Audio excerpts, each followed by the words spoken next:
E aí pessoal, sejam bem-vindos a mais um Formiga na Tela, o videocast semanal do site Formiga Elétrica, e dessa vez a pauta é Colossus 1980 do Joseph Sargent. Colossus sees all, senses all, knows all, controls all armaments and all defenses. When this emotionless creation becomes the master of man, the result is catastrophic.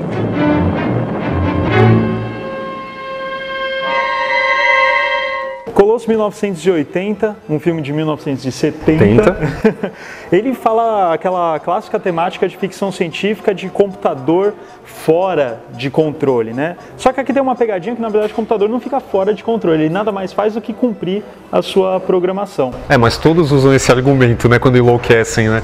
Exatamente, é verdade.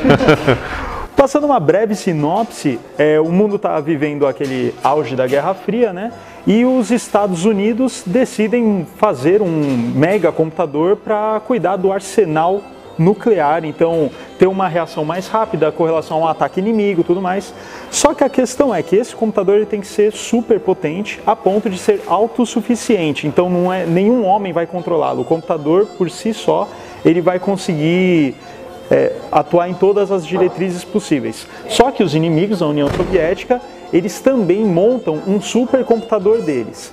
Até aí tudo bem, só que o problema começa a surgir quando a humanidade começa a perceber, ou melhor, o pessoal dono do projeto começa a perceber que o computador está dando ordens para a humanidade e não é apenas subjugado por ela, né? Na verdade, começa quando eles percebem que existe um computador do outro lado da cortina de ferro.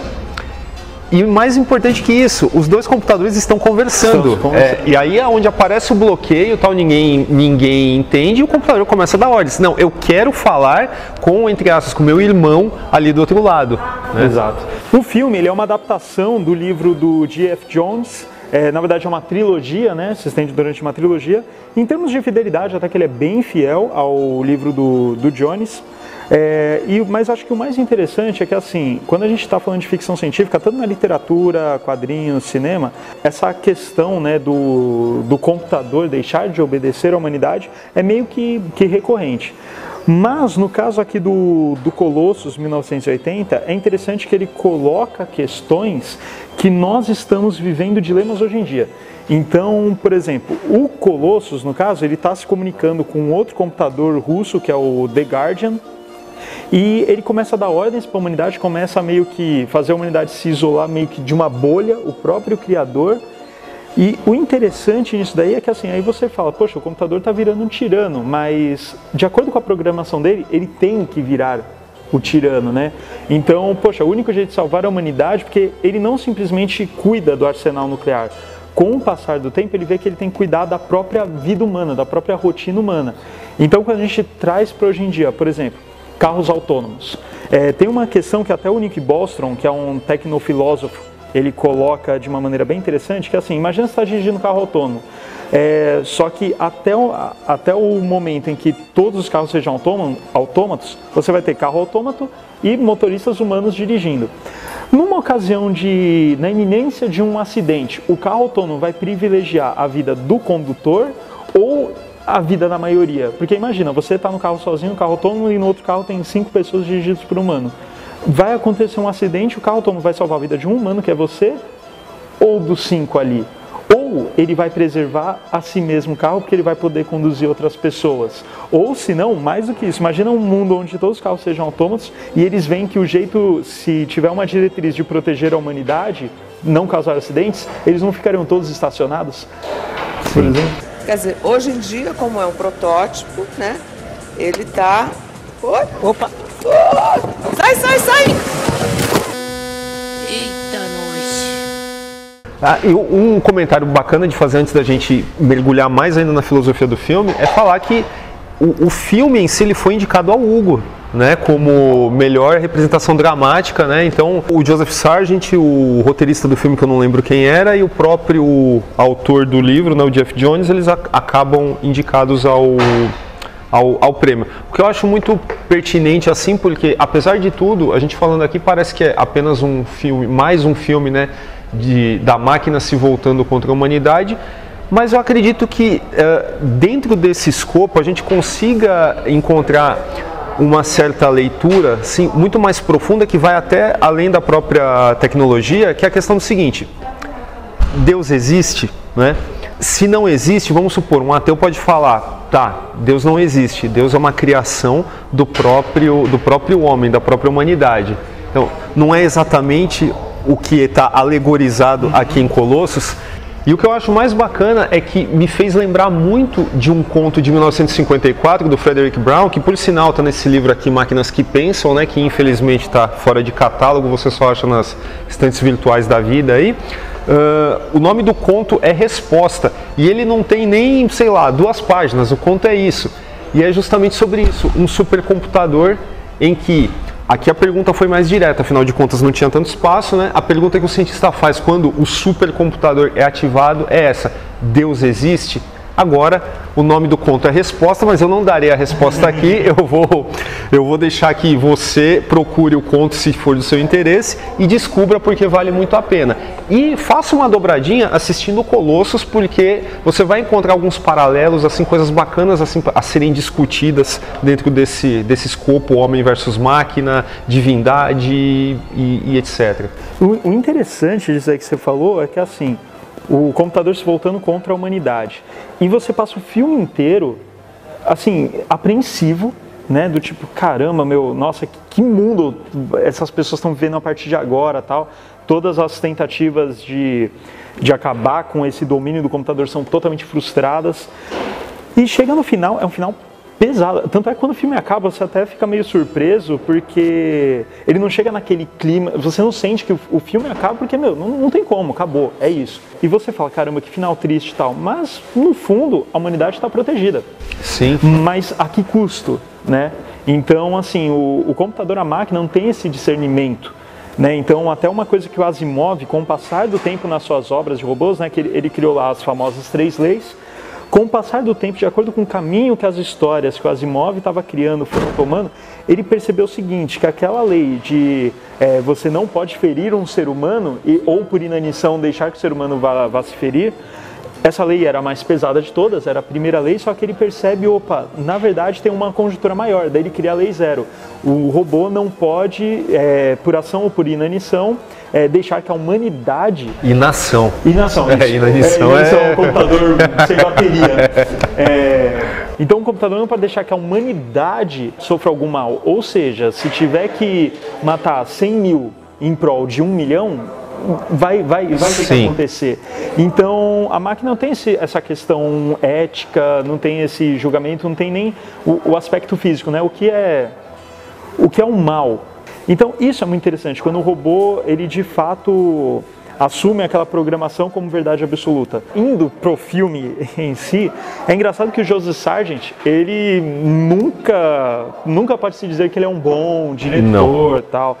Entretanto, eu acho que ele faz um bom trabalho no Colosso 1980, porque assim, é um filme que você não tem a fisicalidade do computador, né? Primeiro ele é só um letreiro na tela, depois ele tem um bocal, né? Uma voz, então ele vai evoluindo de forma, mas ele não é tipo o HAL 9000, que tem uma figura icônica.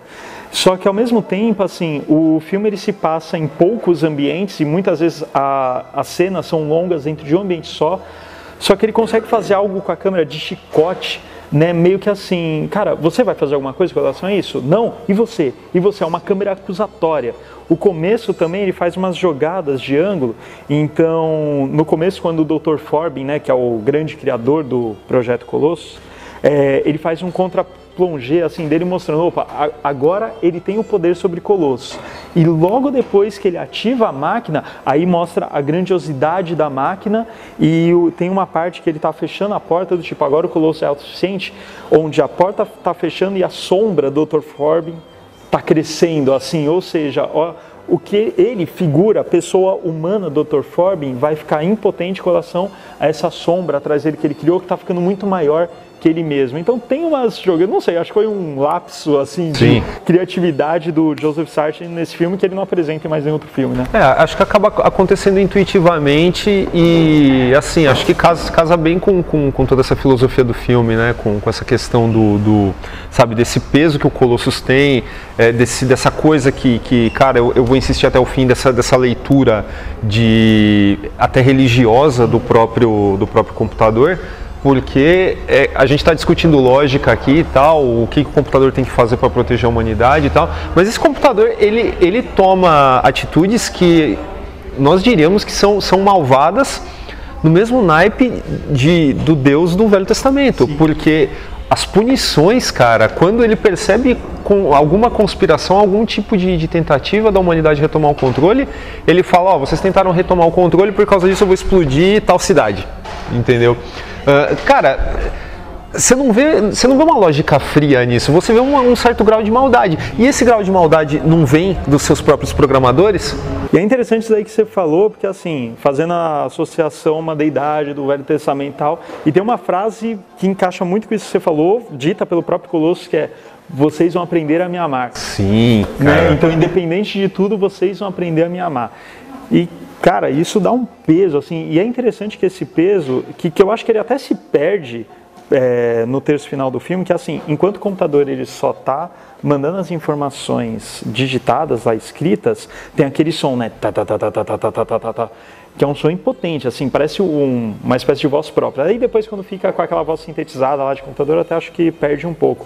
Mas é como se fosse isso, porque não tem imagem, né? É como se fosse uma deidade falando com a humanidade através de uma pedra, né? Dos 10 mandamentos. Entregando o evangelho, até porque aqueles formulários contínuos que são tão, como é que se diz, datados hoje, né? Parece um negócio tão anacrônico, tão arcaico. Faz sentido pro filme, né? Exato. Não, e aquela matemática avançada, ou seja, uma palavra que a humanidade ainda vai descobrir. Então, assim, é interessante que é o tipo de filme, é claro, pela época, talvez vocês vão achar ele com um ritmo meio lento.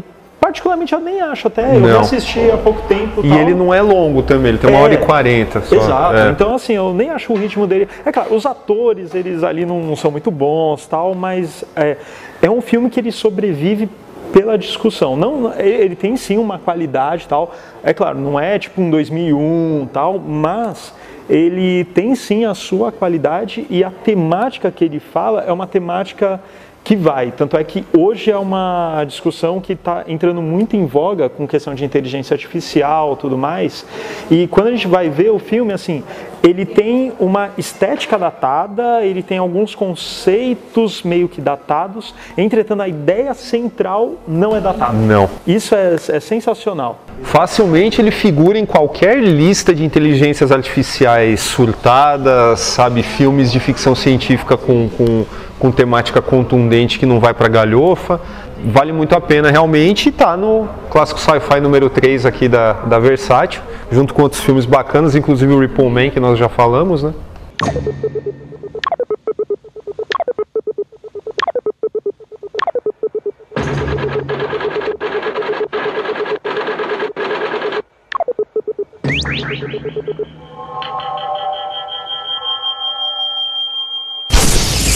Então é isso, pessoal, esse aqui foi mais um Formiga na Tela, dessa vez a pauta foi Colossus 1980. Não deixe de dar um like aqui no vídeo, assine nosso canal, curta a nossa fanpage no Facebook, visite o nosso site formigaelétrica.com.br. Se tiver críticas, sugestões, pode deixar aí nos comentários ou mandar um e-mail para natela@formigaelétrica.com.br. É isso, até semana que vem.